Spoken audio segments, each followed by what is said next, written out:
Hi family, how are y'all today? I thought I was going for a walk, but raindrops decided to keep me on my porch. Look who I got there. So we just sitting out here until the mosquitoes start to attack and I'm gonna run inside. But I was just thinking about a lot of stuff and looking at this beautiful little boy here. And I was thinking about how many children have been aborted since abortion began so many years ago. And how the Most High God must cry for every child that is aborted, and how society has taught us that it's something similar to birth control and it's family planning to just have a baby ripped, literally ripped out of your body before it can be born. Now, a lot of you have your opinions about it, but the Bible says that God told us to be fruitful and multiply. He wanted us to multiply. And when we stop that multiplication, that's ending life. That's stopping life as He intended it for it to be. And I didn't think of it that way when I was younger. So I'm not knocking anybody who has had it. We've all made mistakes. But I want us to be aware that that is not a method of birth control. And I'm not going to get on the topic of birth control and how that's against God as well right now, because I just want to talk about abortion and the traumatic effects that it has on us as women when we do it. To have a life ripped from inside of your body is very traumatic. First and foremost, you don't know who that beautiful baby was going to grow up to be, what contribution they were going to give to the world. They could have been somebody like Martin Luther King or Malcolm X, somebody major who did big things for our people, our culture. We don't know who we're killing when we're doing this stuff. You're stopping life. That's the opposite of what the Most High God wants from us. Satan is about death and destruction. And they have made it seem okay for us to just go and do these things. Like, it's nothing. Life is a miracle. When that sperm reaches that egg and a baby begins to grow, it is a life. First of all, sperm cells are little life forms. They are life, right? So once that sperm meet that egg and begin to grow there to form a beautiful being, a beautiful human being, we have no right to then go in and stop that process. And I just want to say kudos to the mothers who have been pregnant several times, and even by many men. And I'm saying that because a lot of us commit sin and then we don't want the rest of the world to know what we've done, right? So then we go and get an abortion. That's what most abortions probably occurred because of that very reason. We're embarrassed, or we just refuse to take care of another child because we can't afford to do so. We're not married. We slept with some guy that we barely even knew and barely even liked, and we don't wish to have a baby with him and deal with him for the rest of our lives. So who's punished for it? The child. But it affects us too as women. It does something to you mentally, spiritually, without you even knowing. And it's just tragic because thousands and thousands, I dare say millions of babies are being aborted every day all over the world. And I know they say back in the day when abortions wasn't set up, to go into a hospital or clinic or whatever, that a lot of women were dying because they were doing it themselves. It doesn't matter how it's done, whether it's done safely or unsafely. It shouldn't be done. It shouldn't be a disgrace and something to make you miserable to carry a baby. If we were doing things the way God intended for it to be done, we wouldn't have to worry about things like that. And that's what I like to think about a lot. I'm like, a lot of the problems that we have in this world is due to our disobedience to the Father.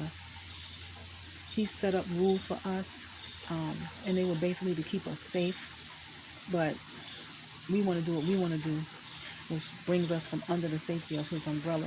You know what I'm saying? So it's just tragic events are occurring because we're just doing what we want to do. Everything was meant to be a pleasure, especially life. I read the Bible sometimes and I see where mothers are crying and they're sad and they're praying because they want to have a baby. And still today, there are a lot of women who feel incomplete unless they have a child. So it's heritage. It's a continuation of yourself. And Satan has made it so that we find it a hardship to carry a baby and to bring life into the world. But if we were married and everything was going well and we had that man by our side to help us with that child, we wouldn't even think about it. Well, I take that back because there are women who are still selfish and they don't want to have a family life. They want their career, or they don't want to mess up their beautiful bodies. There's a lot of reasons why people have an abortion. It doesn't make it right. It doesn't make it right. And I don't care what anybody says. Oh, it's not a baby. It's not a human being. That is ridiculous. Once the man tells you, or the doctor, or your pregnancy test, or whatever it is you take to find out that you are pregnant, and you know you've missed your period, your monthly, and you find out you are carrying a child, that is a baby. At its early stages, it's a baby. So all of this foolishness about it's not a life, that's ridiculous. That is ridiculous. And I think that a lot of times we want to hear things like that to soothe our guilt. We want to soothe our guilt and not take accountability. It's murder. And women, I just want to say this.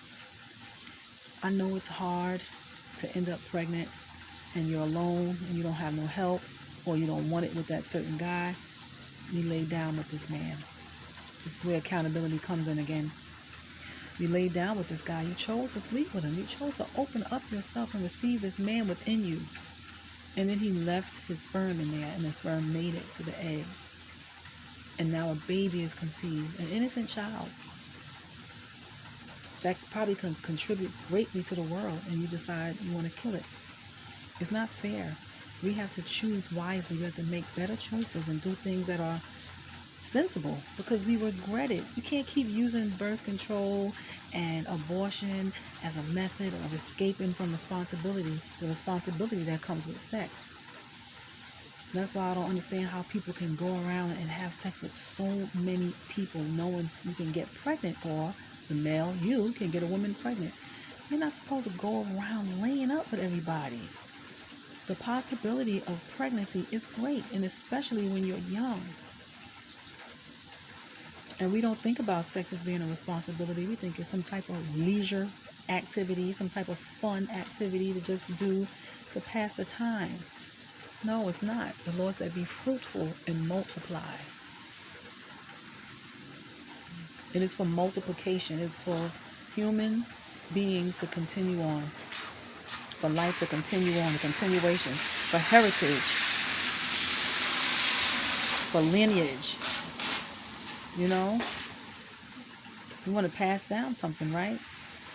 Pass down things to our children, and they pass down to their children. Legacy. That is important. That's what life is all about.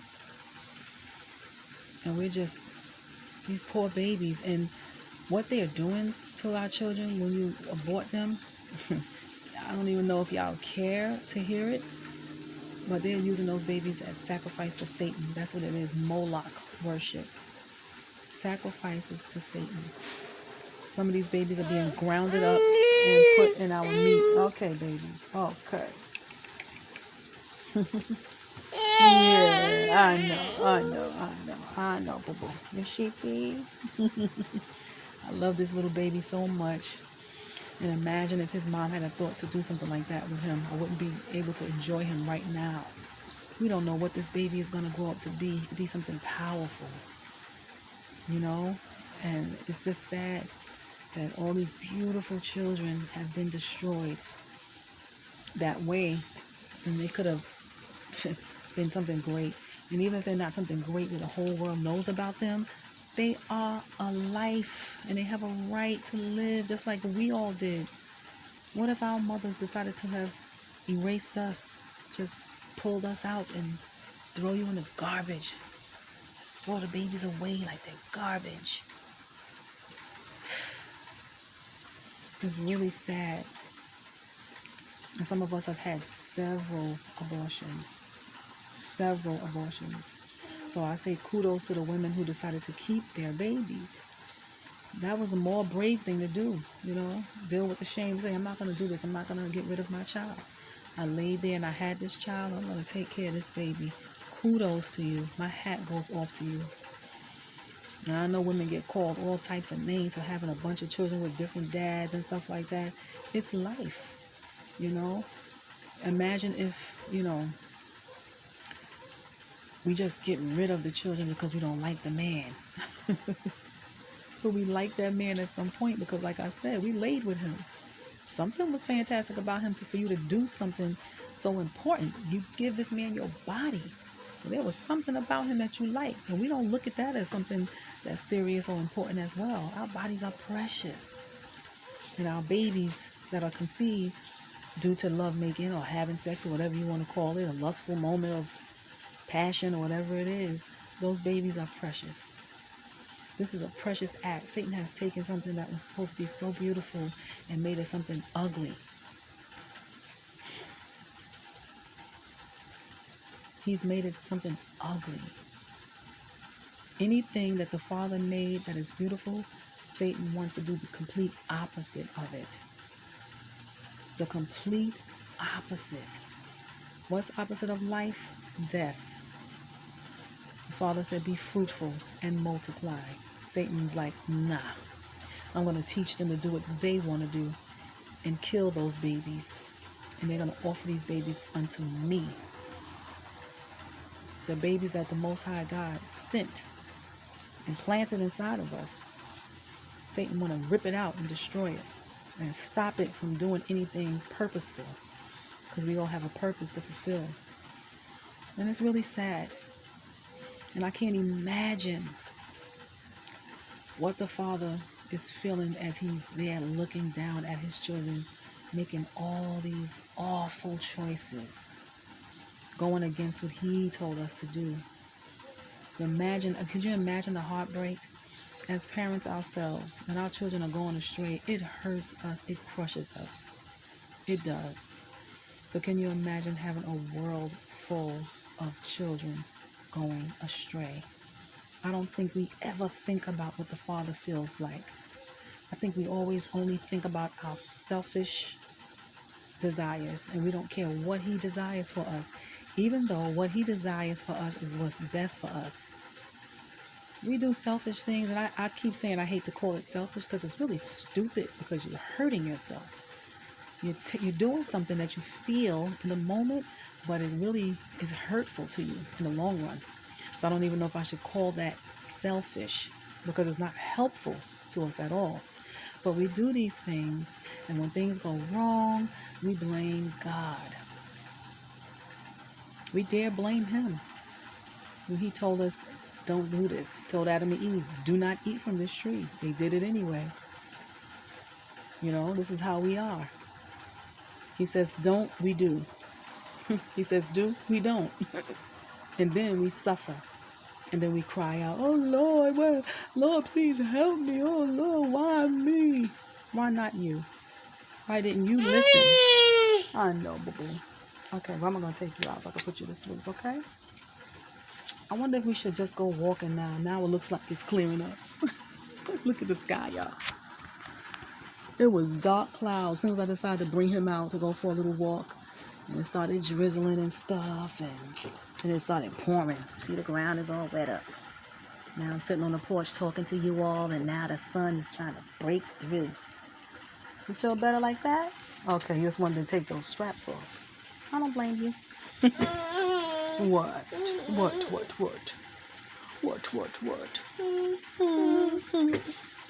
Can you stand up? Stand up. Go ahead. Yay. Okay. Whoa. I got you, baby. I got you. That sleepy boy. Got my sleepy baby. If mommy catch me on here with his hair not done, she gonna have a fit. I gotta turn you this way. But yeah, precious little babies. They're so precious. They are a lot of work. They certainly are. a lot of work. They take a lot of time and attention, but we all have that blessing to be attended to and to be raised, to be grown, to have our own children and be blessed to have grandchildren.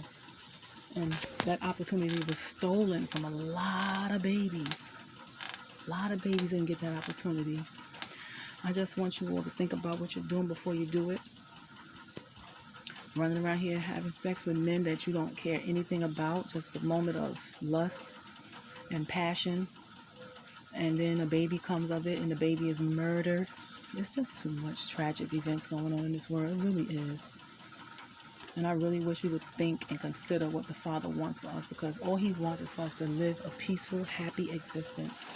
And when you obey Him, you receive all of that. You live that kind of life. Thank you, boo-boo. Gonna give it to Grandma? This little boy is something else. I take pleasure in my grandchildren, man. I call them my grand candies. And now that they're here, I can't even imagine being without them. They are such a joy, such a pleasure. I enjoyed being a mother too. I enjoyed my daughters, I enjoyed them. And I just wanted to make this video for us to think a little bit, to give us something to think about. Stop living your life doing things that you regret, and then you have to do something worse to cover it up. All right, family, I love you all. Peace, love, and blessings. Enjoy the rest of your Sunday.